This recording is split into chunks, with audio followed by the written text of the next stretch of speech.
느헤미야 13장 1절입니다. 그날 백성에게 모세의 책을 읽어주었는데 거기에서 그들은 다음과 같이 적혀 있는 것을 발견하였다. 암몬 사람과 모압 사람은 영원히 하나님의 총회에 참석하지 못한다. 그들은 먹을 것과 마실 것을 가지고 와서 이스라엘 자손을 맞아들이기는커녕 오히려 발람에게 뇌물을 주어서 우리가 저주를 받도록 빌게 하였다. 그러나 우리 하나님은 그 저주를 바꾸어 복이 되게 하셨다. 백성은 이 율법의 말씀을 듣고 섞여서 사는 이방 무리를 이스라엘 가운데서 모두 분리시켰다. 이 일이 있기 전이다. 우리 하나님 성전의 방들을 맡고 있는 엘리야십 제사장은 도비아와 가까이 지내는 사이이다. 그런데 그가 도비아에게 큰 방 하나를 내어주었다. 그 방은 처음부터 곡식 제물과 유향과 그릇과 레위 사람들과 노래하는 사람들과 성전 문지기들에게 주려고 11조로 거두어들인 곡식과 새 포도주와 기름과 제사장들의 몫으로 바친 제물을 두는 곳이다.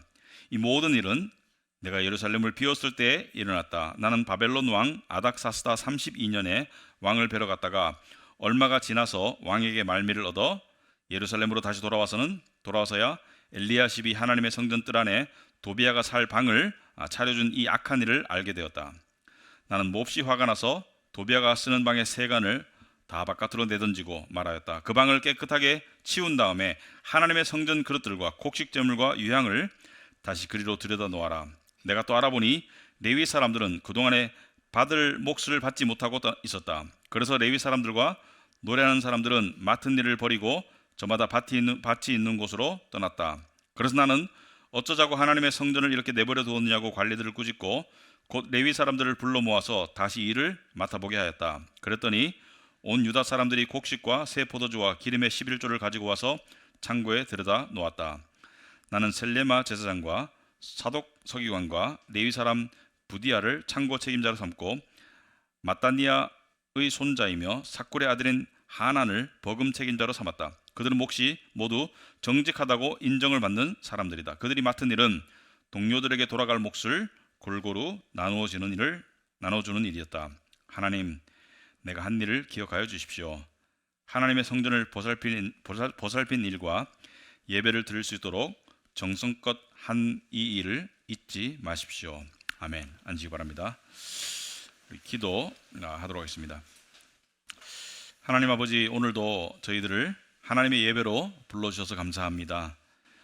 저희는 하나님의 말씀을 통해서 삶의 질서가 생기고 또 말씀을 통해서 우리가 잘못된 길에서 돌아서며 또 말씀을 통해서 우리가 회복과 또 소망의 길로 갈 수 있는 것을 믿습니다. 이 시간 하나님께서 저희 교회에게 말씀하실 때 우리가 교회로서 또 하나님의 백성으로서 우리가 마땅히 가야 할 길을 갈 수 있도록 하옵시고 이 혼탁한 세상 속에서 우리가 빛과 소금처럼 맛을 잃지 않는 소금처럼 우리가 살아갈 수 있도록 주님 도와주시옵소서. 특별히 삶의 질서가 필요하고 또 방향이 필요하고 또 힘이 필요하고 또 소망이 필요한 자들에게 하나님께서 말씀으로 말씀하여 주시옵시고 특별히 자신만 생각하는 삶에 사로잡혀 있었다면 이 시간 공동체를 생각하는 삶으로 나아갈 수 있도록 주님 도와주시옵소서. 예수님 이름으로 기도하옵나이다. 아멘. 네, 우리가 성경을 보면 이 성경의 66권 중에 어떤 책은 그 끝이 해피 엔딩으로 끝납니다. 이렇게 좋게 끝나는 책들이 있어요. 그래서 뭐 요한 계시록 같은 경우는 보면은 다시 올 새 하늘과 새 땅에 관한 소망이 있고요, 예수님에 관한 이야기가 있고, 그래서 좀 이렇게 영원한 해피 엔딩으로 갈 것 같은 그런 느낌으로 끝나고요. 또 시편도 보면은 이 시편 끝으로 갈수록 여호와 하나님을 찬양해라, 찬송해라, 이렇게 이 즐거운 찬송으로 감사로 끝나는데, 근데 대부분의 성경은 그렇게 끝나지 않습니다. 대부분의 성경은 끝에가 이 뭐 축도 바램도 있지만은, 그러니까 이 고통과 문제 속에 있다가 끝나는 성경도 많아요. 예를 들어서 창세기 같은 경우는 마지막에 어떻게 되죠? 요셉이 국무총리였기 때문에 요셉 때문에 호의를 입은 이스라엘 백성들이, 야곱의 자손들이 와가지고 그 호의의 기간이 끝났습니다. 끝나고 이제 종살이하는 시간이 시작되는 그런 장면으로 끝이 나요. 그죠? 출애굽기에서 종살이가 시작되죠. 자, 그리고 예를 들어서 뭐 사도행전을 보시면은 마지막에 어떻게 끝납니까? 사도 바울이 감옥에 갇히죠. 그래서 옥살이하는 장면으로 끝납니다. 1차 투옥으로 끝나죠. 그래서 성경의 많은 책들이 문제와 고통과 또 혼돈 속에서 끝나는 이유는 바로 인생이 그렇기 때문이죠. 우리 인생이 문제 없는 인생과 고통 없는 인생은 없어요. 교회도 문제 없는 교회가 없습니다. 우리가 동화 속에서 뭐 신데렐라나 심청전 보면은 그들이 앞으로 영원히 행복하게 살았다더라 이렇게 끝나는 것 같지만 현실에서는 그렇게 안 되죠. 현실에서는 문제가 있고요. 가정도 마찬가지고 어떤 문제가 발생하죠. 해결하면 또 발생하고 또 어떤 거는 해결하려고도 잘 해결이 안 되고, 인생이 그런 이유는 죄 때문에 그렇다는 것을 우리가 잘 알고 있겠죠. 자, 그런데 오늘 느헤미야서도 13장인데 느헤미야가 엄청나게 강한 지도력으로 믿음으로 백성들을 하여금 성벽을 쌓게 만들고 그리고 이 유다 백성들을 안정화시켰지만 문제가 또 발생합니다. 발생했던 문제가 또 발생해요. 그래서 이 성경책을 보시면은 이 13장에 어떤 성경책은 이 부제목이 달려 있죠. 이 장마다 소제목이 달려 있습니다. 성경책에 나와 있는 제목은 아니지만 이 내용을 축약해서 제목을 달아놨는데 이 많은 성경책들이 이 13장을 이렇게 달아놨어요. 느헤미야의 개혁, 느헤미야의 개혁이라고 달아놨습니다. 느헤미야가 약 2가지 큰 일을 개혁했어요. 그래서 오늘과 다음 주에 걸쳐서 2가지 어떤 개혁을 했는지 보려고 하는데, 우리가 이 개혁이란 단어를 우리가 이해를 잘 해야 돼요. 우리가 세상 속에서 개혁이라고 말할 때는 일반적인 이해는 개혁에 관한 의미는 이것입니다. 뭔가 안 좋은 상황, 안 좋은 문제, 또 안 좋은 법 이런 것을 인간이 의지로 또 새로운 것을 좋은 것으로 만들어내는 것을 개혁이라고 그러죠. 그러니까 새로운 것을 좋은 것을 만들어내는 것을 개혁이라고 한다. 그래서 개혁이라고 말할 때는 뭔가 새로운 것을 말해요. 그러니까 개혁이라는 단어는 항상 새롭다는 뭔가 뉘앙스가 담겨 있어요. 개혁한다, 새롭다. 근데 기독교 안에서 이 단어를 쓸 때는 우리가 조심해야 됩니다. 우리가 기독교 안에서 개혁이라는 단어를 쓸 때는 새로운 것을 만들어내는 게 전혀 아니에요. 새로운 것을 만들어내면 안 돼요. 예를 들어서 종교개혁이라는 게 있었죠. 16세기 초에 종교개혁이라는 단어가 있는데, 종교개혁이라는 것은 새로운 것을 만들어내는 것이 아니고 교회가 너무나 진리에서 이탈한 상태였기 때문에 기독교에서 말하는 개혁의 의미는 성경의 본질로 돌아간다는 뜻입니다. 하나님이 주신 성경의 본질로 돌아가는 것이 개혁이지 인간에 의해서 새로운 것을 만드는 게 개혁이 아니에요. 그래서 우리가 개혁신학이라는 말씀입니다. 개혁신학 또는 개혁신앙. 개혁신앙이라는 말을 들으면 뭔가 좀 전투적이고 좀 막 진취적이고 이렇게 들리죠. 개혁신앙. 뭔가 이렇게 싸우는 것 같고. 근데 개혁주의, 개혁신학, 심지어 개혁교회는 성경의 진리로 돌아가기를 힘쓰는 교회가 개혁교회이고요. 개혁신학은 성경에서 말하는 신학을 개혁신학이라고 부릅니다. 그래서 기독교 안에서 개혁은 새로운 게 아니고 성경의 본질을 개혁이라고 그래요. 그래서 나는 개혁주의를 믿습니다 이렇게 말하는 것은 나는 성경을 믿습니다라는 똑같은 말이에요. 나는 개혁주의 교회를 다닌다는 것은 성경에 따라서 하려는 교회를 다닌다는 것은 똑같은 말이에요. 그래서 카베넌트 교회도 개혁주의를 따르고 있습니다. 개혁주의 신학을 따르고 있고, 우리도 종교 개혁을 따르고 있고, 우리도 개혁주의 교회가 맞습니다. 자, 그런데 느헤미야 시대에 그러면은 이 어떤 개혁이 있었나? 여러분, 느헤미야가 많은 개혁을 이루었죠. 많은 일을 바로잡았어요. 그런데 어떤 일들은 바로잡히고 난 다음에 또 돌아갔습니다. 예를 들어서 이 백성들이 어떤 결단을 했었냐면은 이 느헤미야의 개혁의 이 최종 지향점은 바로 성전 예배였습니다. 올바른 성전 예배. 그래서 성벽을 왜 쌓았나요? 백성들을 모으기 위해서. 백성들을 왜 모았나요? 함께 살기 위해서. 함께 왜 사나요? 성전 예배를 지키기 위해서. 그래서 느헤미야가 많은 개혁을 하는 가운데 백성들과 느헤미야가 결단한 적이 있었죠. 이 10장쯤에 마지막에서 이런 결단을 한 적이 있습니다. 우리는 하나님의 성전을 방치하지 않을 것이다. 여기서 성전을 방치하지 않는다는 것은 성전 건물을 말하는 것도 되지만은 예배를 소홀히 하지 않겠다. 우리는 하나님을 향한 예배를 소홀히 하지 않겠다. 이렇게 결단했는데 또 허물어졌습니다. 이방인들과 결혼해가지고 헤어졌는데 또 만났어요. 왜 그런 일이 생겼냐면은 느헤미야가 자리를 비웠었거든요. 느헤미야가 있었으면 그런 일탈이 없었을 텐데 느헤미야가 자리를 비웠는데 좀 길었습니다. 6절에 보시면 그런 이야기가 나와 있죠.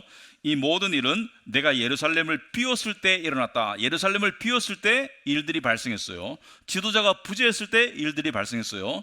근데 왜 예루살렘을 비웠냐면 나는 바벨론 왕 아닥사스다 32년에 왕을 뵈러 갔다가 얼마가 지나서 왕에게 말미를 얻어 예루살렘에 다시 돌아왔다 이렇게 되어 있습니다. 그러니까 아닥사스다 왕을 만나러 갔는데 아닥사스다 왕은 느헤미야가 술 맡은 관원으로 있을 때 왕이었고 느헤미야를 총애했고 느헤미야의 간청을 들어줘서 예루살렘에 가도록 해줬고 느헤미야에게 많은 도움을 줬던 친유대적인 그런 왕이었죠. 근데 페르시아의 왕인데 왜 바벨론 왕이라고 불렀나? 이런 비슷한 표현이 에스라에서도 나오는데 이것은 잘못 쓴 것이 아니고 당시에 페르시아가 바벨론 왕국을 계승했기 때문에 이렇게도 불렀었어요. 자, 그런데 그 길이 가깝지가 않았었습니다. 당시에 페르시아의 아닥사스다 왕은 수산궁에 있었습니다. 페르시아 제국의 수산궁에 있었는데 예루살렘에서 수산궁까지는 1800km예요. 근데 느헤미야 같은 이 고위 관리가 여행을 할 때는 혼자 안 가죠. 자기는 말을 탈 수 있어도 이 자기를 따라다니는 하인들은 걸어서 가거나 이렇게 했겠죠. 그래서 매일매일 열심히 걸으면 1800km를 걸으면 2달이 걸립니다. 그 왕복 4개월에 수상궁에 가가지고 짧게 있다 오진 않았겠죠. 그 얼마라는 기간이 있었겠죠. 그래서 대충 추정컨대 한 1, 2년 자리를 비웠다고 볼 수 있습니다. 1, 2년 자리를 비우고 오니까 일이 발생한 거예요. 어떤 일이 발생했습니까?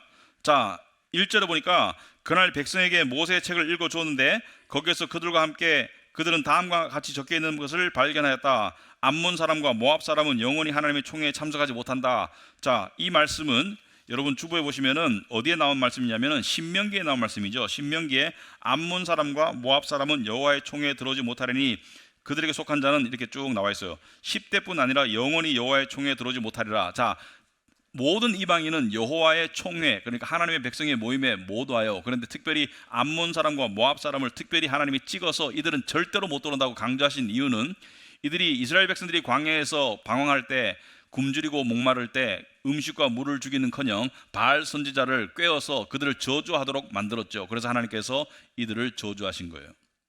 내 백성을 괴롭히니까 이들을 하나님께서 미워하신 거예요.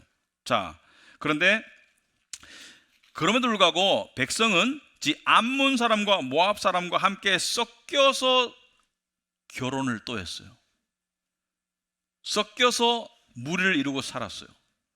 그래서 3절 오면 백성은 이 율법의 말씀을 듣고 섞여서 사는 이방 무리를 이스라엘 가운데서 모두 분리시켰다. 자, 당시에 이방인이 유대인에게 섞여 살 수 있는 조건이 있습니다. 다 섞여서 못 사는 게 아니에요. 이방인들이 유대인으로 귀화할 수 있었어요. 한 가지 조건 아래, 여호와를 나의 신으로 섬기겠습니다라는 조건 아래는 귀화가 가능했죠. 룻이 그랬죠. 룻이 어머니가 섬기는 하나님이 내 하나님이 될 것입니다. 그래가지고 나도 당신의 백성이 될 것입니다. 여호와를 섬기겠습니다. 그러니까 귀화가 허용되었지만 문제는 그렇게 귀화하지 않은 이방인들이 유대인들과 섞여 살면 무슨 문제가 발생하나요? 신앙이 혼탁해지죠. 여러분, 이런 사람이 있습니다. 믿지 않는 사람과 결혼할 수 있나? 할 수 있습니다. 근데 하나님이 왜 말리시나? 신앙이 혼탁해지기 때문에. 솔로몬이 이방의 많은 여인들을 취하고 난 다음에 어떻게 됐죠? 신앙이 혼탁해졌어요. 신앙이 혼탁해지기 때문에 하나님께서 그것을 허용하지 않으셨고요. 자, 이러한 일이 있기 전에 또 상식적으로 도저히 납득할 수 없는 일이 하나가 발생해요. 사건이 하나 발생하는데 도저히 어떤 각도로 봐도 납득할 수 없는 그런 일이 발생하는데, 첫째는 이 범죄가 제사장에 의해서 저질러졌고, 그리고 두 번째 성전을 향해 저질러졌고, 그리고 이방인이 결부되었다. 그러니까 굉장히 발생할 수 없는 그런 일이 발생했는데 그 주범은 누구냐면 엘리야십입니다. 4절에 보시면은 이 일이 있기 전이다. 이 이방인과 섞여 있던 일이 있기 전에 우리 하나님 성전의 방들을 맡고 있는 엘리야십 제사장은 도비아와 가까이 지내는 사이다. 그런데 그가 도비아에게 큰 방 하나를 내주었다. 제사장이, 대제사장이 성전에는 이방인은 못 들어오거든요. 성전에는 유대인만 들어갈 수 있어요. 그런데 성전 안에 큰 방을 이방인에게 내어주었어요. 도비아에게.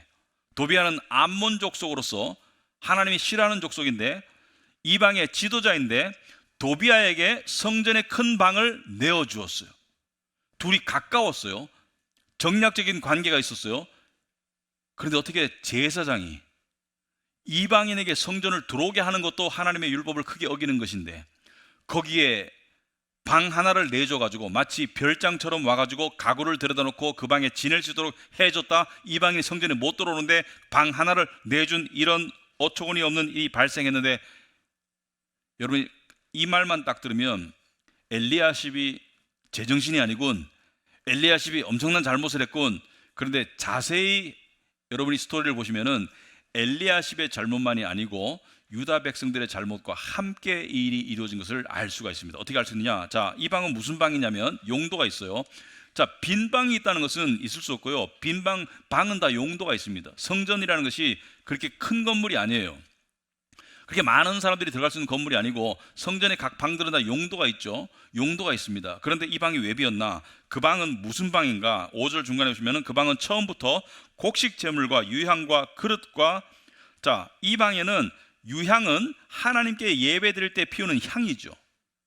그리고 그릇은 하나님께 제사 지낼 때 쓰는 그릇이고요.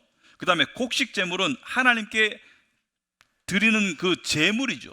그러니까 모두가 하나님의 예배에 관계된 귀한 것들을 모아놓는 방이었고요.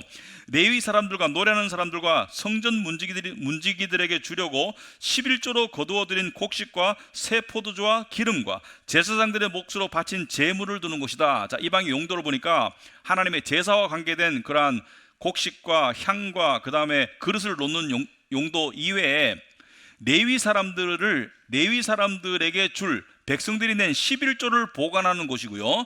그리고 제사장에게 줄 제물을 보관하는 곳이었어요. 근데 이 방이 비었습니다. 왜냐? 백성들이 헌금을 안 했어요. 백성들이 11조를 안 했어요. 백성들이 하나님께 드릴 제물을 안 가지고 왔어요. 왜 안 가지고 왔을까? 아까워서. 자기가 다 쓰고 싶어서. 그러니까 도비아의 입장에서는 백성들이 제대로 11조를 냈으면 이 방을 도비아가 아니죠. 엘리야십의 입장에서는, 제사장 엘리야십의 입장에서는 백성들이 제대로 헌금을 했으면 이 방을 도비아에게 줄 이유가 없었겠죠. 아마 도비아에게 세를 받았는지 모르겠어요. 성전을 운영하기 위해서. 그런데 이 방이 비었어요. 그러니까 엘리야십은 화가 났을 수도 있습니다. 이 방이 텅텅 빈 것을 보고 화가 나서 그런 잘못을 저질렀을 수도 있었어요. 물론 잘못은 했죠. 그러나 백성과 함께 저지른 잘못이지 엘리야십 혼자 저지른 잘못은 아니에요. 여러분, 무언가로 차야 하는 방이 비면 그 방은 다른 것이 들어오게 됩니다. 우리가 집에서 주인이 나가면 객이 와서 살아요. 내 마음에 말씀으로 충만하지 않으면 세상이 들어오게 되어 있고요. 내 마음에 그리스도를 주인으로 모시지 않으면 세상의 우상이 들어오게 되어 있고요. 내 마음에 하나님께 드릴 예물을 드리지 않으면 욕심이 들어오게 되어 있습니다. 아깝죠. 헌금이 아까운 거예요. 그러니까 방이 비도록 백성들이 그렇게 만든 거예요.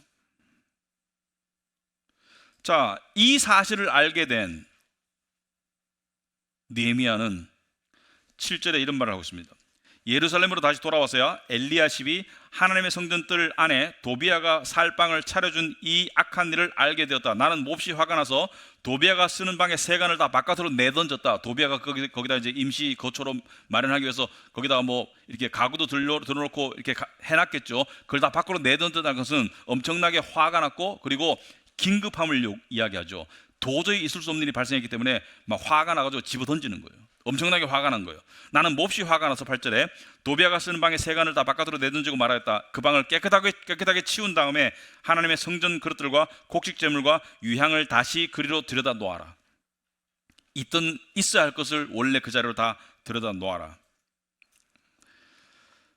자, 그리고 느헤미야는 일단 화를 가라앉히고 자세히 살펴보니까 11조가 안 들어오고 있었고, 10절에 보니까 내가 또 알아보니 레위 사람들은 그동안에 받을 몫을 받지 못하고 있었다. 그러니까 생계가 유지가 안 됐어요. 그래서 레위 사람들과 노래하는 사람들은 맡은 일을 버리고 성전을 저버릴 수밖에 없었죠. 왜? 굶어 죽게 생겼으니까. 저마다 밭이 있는 곳으로 떠났다. 무슨 말입니까? 저마다 일해서 먹고 살려고 성전을 떠난 것이죠. 성전이 있을 수가 없는 것이죠. 왜? 성전에 있다가 굶어 죽을 것 같으니까. 그래서 느헤미야는 이 상황을 개혁하려고 다시 힘을 쏟아부었습니다. 11절에 그래서 나는 백성들을 향해서 하는 말이죠. 어쩌자고 하나님의 성전을 이렇게 내버려 두었느냐고 관리들을 꾸짖고 또 곧 레위 사람들을 불러 모아서 다시 일을 맡아보게 하였다. 자, 레위 사람들이 다시 일을 맡아보기 위해서는 무엇이 선결 조건인가요? 백성들이 내야 할 헌금과 11조와 예물을 내야 되죠. 그랬더니 온 유다 사람들이 곡식과 새 포도주와 기름의 11조를 가지고 와서 창고에 들여다 놓았다. 이게 개혁이라고 지금 부르고 있습니다. 이게 개혁이라고. 성전의 예배가 돌아가기 위해서 레위 사람들이 필요했고요. 레위 사람들이 있어야 하기 위해서 백성들은 헌금을 내야 했고요. 그래서 백성들과 레위 사람들이 함께 하나님의 예배를 지키고 보살피고 보존하기 위해서 느헤미야는 잘못된 길로 가던 백성들을 다시 돌아오게 만들었죠. 자, 요즘에도 교회에서 봉사하는 사람들을 사역자라고 부릅니다. 사역자라고 부른다. 사역자들은 일반적으로 성도들이 내는 헌금, 특별히 11조를 통해서 사역자들이 자기의 생계를 꾸려가고 있는데, 저는 이 본문을 가지고 이런 말씀을 드리고 싶습니다. 여러분과 제가 이 시대를 살아가는 성도로서 지금 교회 안에서 특별히 사역자 그룹, 교회 안에서 중요한 역할을 맡고 있는 사역자 그룹에 어떤 일들이 일어나고 있는가를 좀 알아야 되겠다고 생각합니다. 이 시대를 함께 살아가는 교인으로서, 성도로서 사역자들에게 어떤 일이 일어나고 있는가를 알아야 되겠다고 생각합니다. 예를 들어서 사역자들 사이에 지금 뜨거운 감자와 같은 그런 화두는 이중직의 문제예요. 이중직. 사역자가 이중직을 하는 것이 옳으냐 안 옳으냐의 문제인데, 이게 왜 불거졌냐면 요즘에 이중직을 하시는 분들이 많이 늘어나고 있습니다. 뭐냐면 교회에서의 사례로 생활이 안 되니까 이중직을 하는 것이죠. 이중직을 하면 교회를 풀타임으로 섬길 수는 없죠. 중간에 주중에 일을 해야 되니까, 며칠이라도 일을 해야 되니까. 그런데 대부분의 이 교단 헌법에는 이중직을 금지하는 법이 있어요. 그러니까 법을 어기는 게 되는 거예요, 현실적으로. 자, 그런데 우리가 지금 이 시대를 살아가면서 지금 교회 안에 어떤 일들이 일어나고 있으며 사역자들에게는 어떤 일이 일어나고 있나, 이걸 여러분이 사역자가 아니라도 아셔야 되는 이유는 사역자와 여러분은 연결되어 있죠. 우린 남이 아니잖아요. 성도와 사역자는 연결되어 있습니다. 유다 백성과 제사장들과 레위 사람들은 연결되어 있죠. 그러니까 이걸 알아야 되는 거예요. 왜?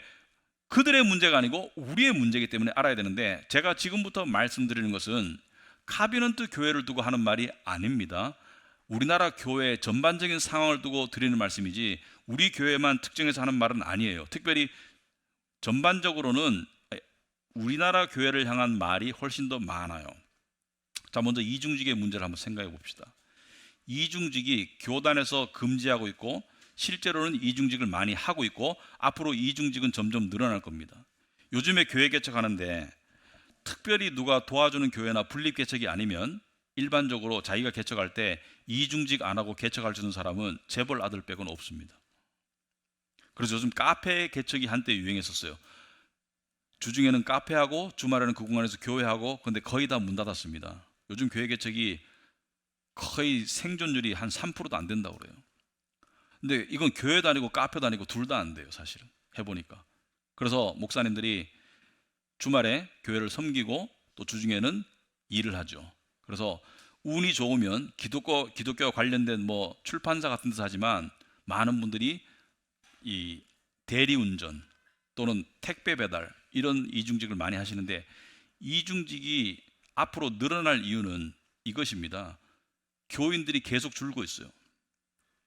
지금 10년 전에 비해서 출석교인 기준으로 40% 줄었습니다. 엄청나게 줄었어요. 그러니까 지금 현재 우리가 10년 전에 900만 명이라고 했었는데 지금 출석 교인이 550만 명밖에 안 돼요. 그러니까 가난한 교인 빼고. 근데 550만 명 중에 100만 명이 이단이에요. 엄청나게 줄었습니다. 근데 앞으로 이게 점점 더 줄 거고요. 코로나를 넘어오면서 많은 교회들이 30%씩 출석 인원이 줄었어요. 집에서 예배 드리니까 좋네, 이거 안 나오세요. 물론 그렇지 않은 교회도 있겠죠. 또 큰 교회들도 있고. 제가 지금 말씀드리는 것은 일반적인 상황에서 코로나를 지나오면서 몇 년 안에 이 출석 교인이 급격히 줄었습니다. 30%가 줄었어요. 그럼 이중직이 늘어나겠죠. 어쩔 수 없이 상황적으로. 그런데 이중직이 성경적으로 옳으냐 안 옳으냐를 따지는 게 저는 중요하다고 생각합니다. 교단법이 중요한 게 아니고 현실이 중요한 게 아니고 성경적으로 옳으냐 안 옳으냐. 저는 이중직을 찬성합니다. 왜냐하면 사도 바울이 이중직을 했기 때문에. 사도 바울이 천막을 만들어서 팔았죠. 그래서 텐트 메이커라고 그러죠. 천막을 만들어서 팔면서 사역에 필요한 비용을 충당했었어요. 사역비도 받았지만 천막을 만들어 팔면서 그렇게 했었어요. 자, 그런데 이 이중직의 문제보다 더 크고 근본적인 문제는 바로 사역자들의 문제가 지금 굉장히 크게 대두되고 있고, 여러분들이 아시는가 모르겠지만 부교육자의 문제가 지금 굉장히 심각해지고 있습니다. 무슨 말이냐? 이전에는 부교육자 순환시대였어요. 순환시대. 이따 제가 설명드리겠습니다. 지금은 부교육자 부재시대로 가고 있어요. 사역자 순환시대에서 사역자 부재시대로 가고 있다. 무슨 말이냐? 자, 비근한 예로 신학교를 예를 들었을 때, 옛날에는요, 신학교 가려면 굉장히 힘들었습니다. 똑똑해야 되고. 왜냐하면 보통 3대 4대 1, 약하면 장신대 쪽에는 7, 8대 1, 그래서 신학교 재수 3수가 흔했고요. 그리고 7수 하시는 분도 제가 봤어요. 신학교 가려고 7수까지 하는 분도 제가 봤어요. 그만큼 신학교 경쟁률이 치열했습니다. 지금은 거의 모든 신학교가 1대1이 안 됩니다. 정원 미달이에요. 그래서 신학교들이 정원을 미리 줄이거든요. 왜냐하면 여러분 100명을 뽑는데 100명이 왔는데요, 100명을 다 들여보내려니까 곤란해요. 왜? 그 100명 안에는 도저히 신학교 와서는 안 되는 사람이 섞여 있어요. 그래서 신학교가 어쩔 수 없이 그것보다 숫자를 줄이는 거예요. 그래서 지금 신학교들이 지금 경영난에 봉착해 있고요. 지방대학교처럼 신학교가 전임 교수들을 다 이제 없애고 자리가 비면 안 채우고 그냥 이렇게 파트타임 교수들 있죠. 목회하면서 강의할 사람들, 이런 사람들을 채워지고 있고요. 그래서 이런 현상이 나타나고 있는데, 왜 이런 현상이 나타나고 있을까? 교인 수가 줄었기 때문에도 이유가 돼요. 그러니까 교인 수가 줄었으니까 신학교 갈 사람들도 줄었는데, 교인 수 줄어드는 비율보다 신학교 지망생 비율이 훨씬 더 급격히 줄고 있어요. 왜 그럴까? 왜 그럴까요? 그만큼 사역자가 힘들기 때문에 그런 것입니다. 왜 힘들었나? 제가 조사를 해봤습니다. 저는 사역한 지 그렇게 오래된 건 아니니까 조사를 해봤어요. 조사를 해보니까 옛날에 사역자가 쏟아져 나올 때 이것은 이 경제 논리로 말하면은 그 교회 우위 시장이었어요. 인력 시장으로 제가 사역자를 근로자 취급해서 죄송하지만 근로자긴 근로자예요. 인력 시장으로 봤을 때, 그러니까 교회가 갑이에요. 그래서 자리가 나면 지원자가 많으니까 사례를 적게 줘도 됐었어요. 그런데 예외가 있었습니다. 전도사님은 사례를 적게 주면 안 돼. 왜? 전도사는 항상 부족했습니다. 우리 합동교단을 기준으로 교회가 10,000개가 넘어요. 근데 신학생을 다 합쳐도 10,000명이 안 됩니다. 그래서 한 교회에서 전도사 1명씩만 데려가도 전도사는 부족해요. 전도사님은. 그래서 전도사님은 사례도 주고 플러스 학비도 지원해 줘야지 겨우 올까 말까요. 그래서 많은 교회들이 전도사님은 뽑기 어려운데 전도사 때 몸값 대우 받다가 안수 받는 순간 바로 값이 하락합니다. 왜냐하면 지금이 아니고 과거에 그랬다는 거예요. 그래가지고 사례를 적게 줘도 얼마든지 왔고요. 그리고 인터뷰에서 사례를 묻지 않는 것이 불문율이었습니다. 지금도 그래요. 지금도 이 교역자 뽑는데 인터뷰 가가지고 사례를 이야기 안 해주는 교회가 많아요. 그런 교회는 들어가면 사례를 알려줍니다. 그래서 들어가기 전에 사례를 아는 게 정상이잖아요. 그래서 사례가 얼마인가 물어보면 세속적이라고 그래요. 돈부터 밝힌다고. 근데 일반 직장은 안 그렇죠. 사례를 알고 또 근무 시간을 알고 여러 가지 조건을 따지고 결정하잖아요. 근데 교계에서는 그런 현상이 있어요. 그러다 보니까 사역 지망생이 급격히 줄었는데, 특히 MZ세대들은 이게 굉장히 무서운 거예요. 사역 지망도 안 하지만, 숫자가 많이 줄었지만 신학교를 졸업하고 사역을 안 가요. 지금 이 큰 문제예요. 신학교는 나왔는데 사역지로 안 가요. 왜냐하면 먹고 살기는 점점 힘들어지는데 사역하려니까 앞이 암담한 거예요. 그리고 과거와 바뀐 게 있습니다. 옛날에는 이 전도사님들이 교회에 가면 자매들 중에 나는 사역자와 결혼할 거야 이런 분들이 있었어요. 나는 사역자와 결혼하고 하나님의 일을 섬길 거야 이런 사람이 많아가지고 전도사님들이 좀 골라서 장가가고 이렇게 했거든요. 그래서 사역자들이 결혼을 일찍 했습니다. 요즘은 결혼 안 한 사역자들이 점점 늘고 있어요. 왜? 나는 사역자랑은 죽어도 안 해. 고생문이 훤한데 내가 왜 하겠어? 근데 자기도 고생하지만 애들이 고생하니까 사역자가 안 되겠다는 거예요. 물론 큰 교회에서는 세습도 하고 난리를 하지만 그것은 예외적인 것이고 사역자랑 결혼 안 하겠다고 하는 거예요. 그리고 사역자가 되면 자식들이 고생을 많이 합니다.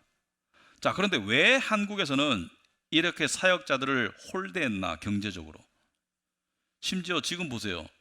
제가 이렇게 얘기한다고 제가 사역자 표면 너무 드는 게 아니고 사역자만 주 6일 근무하잖아요. 대한민국에서. 그러니까 근로자 중에서 기능공 중에서 주 6일 하시는 분들은 이 수입을 더 얻기 위해서 오버타임 하시는 것이고 대부분의 조직이 5일 근무잖아요. 그죠? 근데 교계만 6일이에요. 사역자들은 월요일 하루 쉽니다. 근데 월요일 우리 교회는 이틀 쉬어요. 월화. 우리 교회는 이틀 쉰 지 오래됐어요. 우리 교회는 집사님들이 그 이야기해가지고 저도 그렇게 생각했지만은 아니 다른 사회는 주 5일 하는데 왜 교회는 6일 합니까? 저보고 무슨 제가 무슨 악덕 고용주나 되는 것처럼 그렇게 저한테 도전을 하시길래 아니 나도 5일 하고 싶어요. 그래서 5일로 바꿔가지고 꽤 오래됐습니다. 5일로 됐는데 저 그렇게 나쁜 사람 아니에요. 그죠? 아닌데 어쨌든 간에 사역자들만 주 6일 근무를 해요.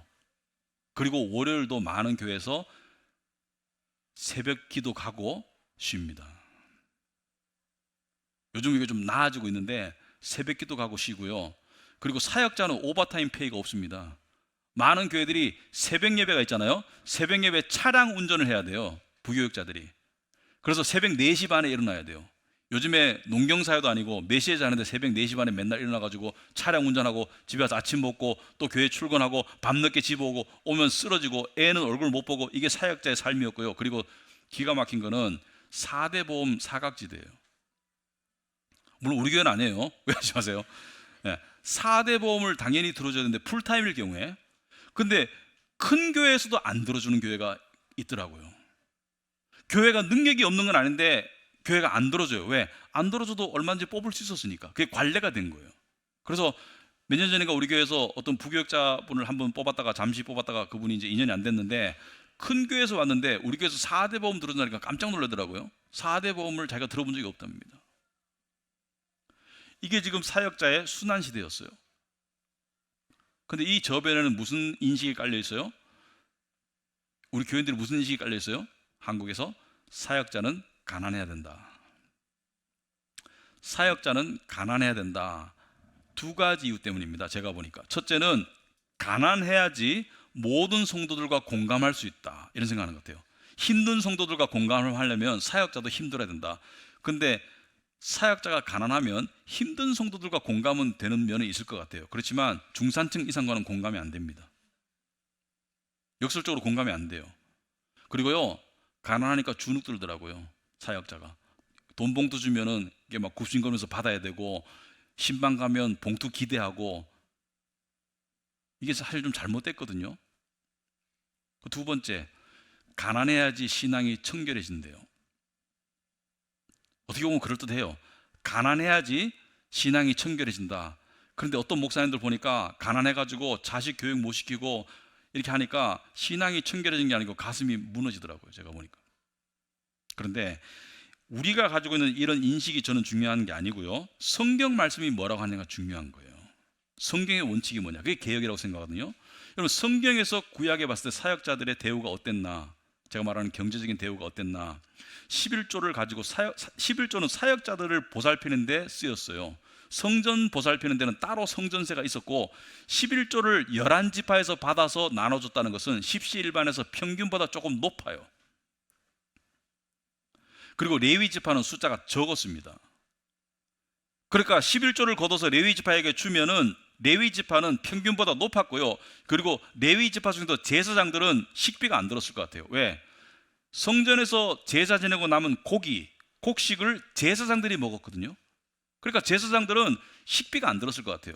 그리고 각 지방마다 레위 지파를 위한 목초지를 따로 뒀습니다. 그래서 레위 지파가 사유 재산을 가질 수 있었고 양과 염소를 자기의 목초지, 자기 구별된 목초지에서 기를 수 있었어요. 그래서 하나님께서는 레위 지파에게 사유 재산을 허락하셨고, 그리고 11조를 통해서 생계를 중간 이상으로 주었고, 그리고 제사장인 경우에는 특별히 고기와 곡식을 받아서 먹을 수 있도록 해줘서 조금 풍요했을 것 같아요. 근데 왜 이렇게 했을까? 잠언에 보면 이런 기도가 있죠. 나로 부유하게도 마옵시고, 그래서 교만해지니까 하나님을 모른다 할까봐, 가난하게도 마옵시고 도둑질 할까봐, 그래서 나로 그렇게 하지 말아달라고 하는 기도가 있죠. 그래서 하나님께서 그 원칙으로 레위 지파를 대했다. 그래서 제가 미국 교회에서 보니까 미국 교회 장로교 기준으로, 제가 미국 장로교에서 안수를 받았잖아요. 장로교는 이 원칙에 의해서 사례비가 책정됩니다. 도시마다 생활비가 다르죠.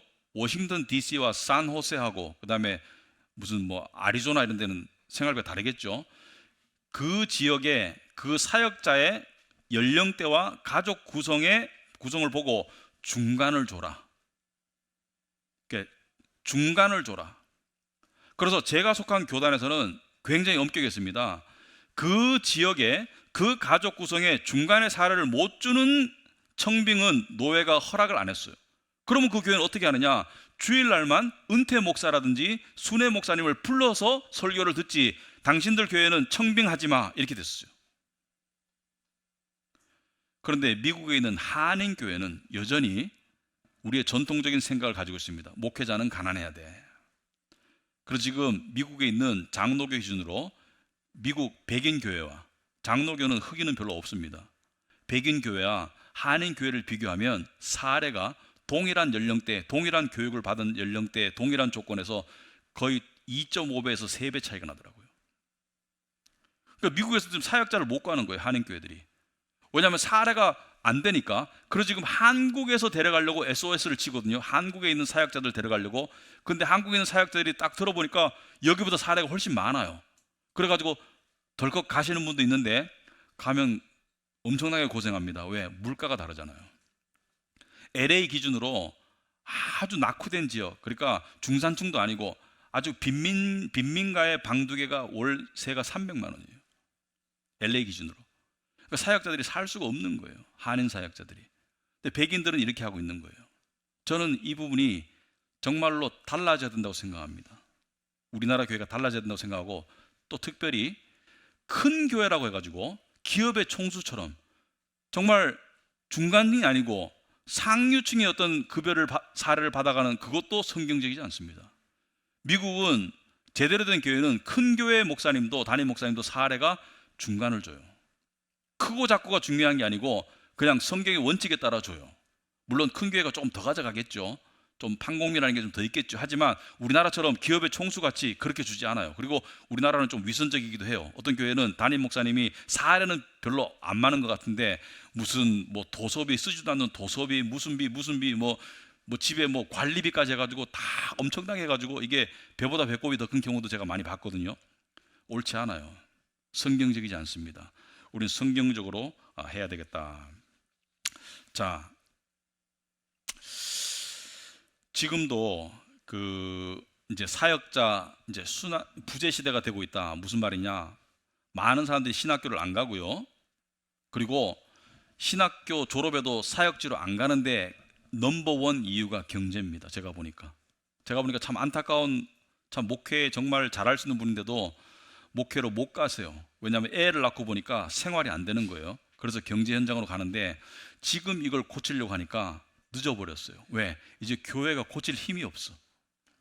교회들이 교인 수가 줄어드는데 어떻게 이거를 정상화를 해줄 수가 있겠어요? 정상화를 해줄 능력이 안 되고, 코로나 기간에 이 사기업들은 임금이 많이 늘었죠. 물가가 인플레이션 때문에. 그런데 중소기업과 교계는 정말 더 뒤처지게 되었습니다. 여기에다가 근무 시간이 일반 기업은 몇 시간 이상 하면 안 되고 퇴근 시간 이후에 보장이 되고 하는데 교역자 세계에서는 퇴근이 없습니다. 퇴근해도 담임 목사님이 연락하면 바로 달려와야 돼요. 무슨 일이, 물론 그런 일이 있습니다. 저도 월요일이나 화요일이나 일이 생겨요. 그러면 사역자는 100% 휴가는 불가능해요. 하지만 어느 정도 시간이 보장돼야 되는데 그게 보장이 안 돼요. 그래서 많은 사람들이 부교육자를 안 하려고 하고 있고, 부교육자도 지금 수도권 쏠림 현상이 너무 심해서 지방은 지금 난리예요. 사역자를 못 구해서.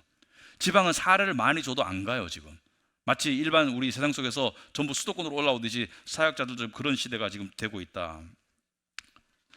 자, 그래서 지금 우리나라가 교회도 여러 가지 문제에 봉착하고 있지만 사역자들도 이런 문제에 지금 봉착하고 있습니다. 그리고 유튜브를 보시면 아시겠지만은 사역자 사례 문제, 사역자 부재 문제, 이것이 점점 더 심각해져 가지고 지금 많은 이 토론들이 일어나고 있어요. 지금 사역자 못 구합니다. 지방에서는.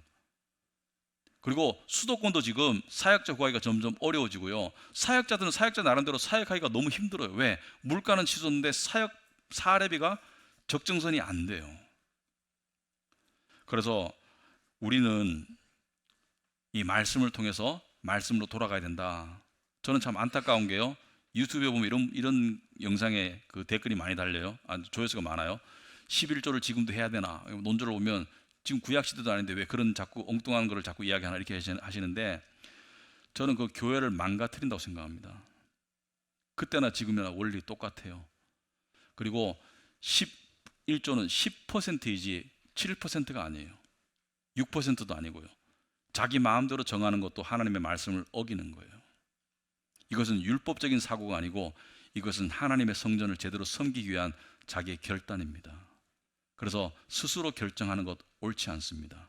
11조는 10%입니다. 어떤 분들은 세전이냐 세후냐 묻는데 그건 저는 답을 모르겠어요. 제가 보기엔 세후일 것 같아요. 그런데 어떤 사람은 하나님께 드리는 게 우선이지 국가에 드리는 것보다 우선이지, 저는 세전으로 11조 드리겠습니다. 얼마든지. 아니 그 신앙이 대단하잖아요. 저는 제가 생각할 때는 실수령액으로 11조라고 생각하는데 그렇게 생각하신다면 얼마든지. 그러나 자기 스스로 5%, 7% 자기 스스로 결정하는 거 옳지 않습니다.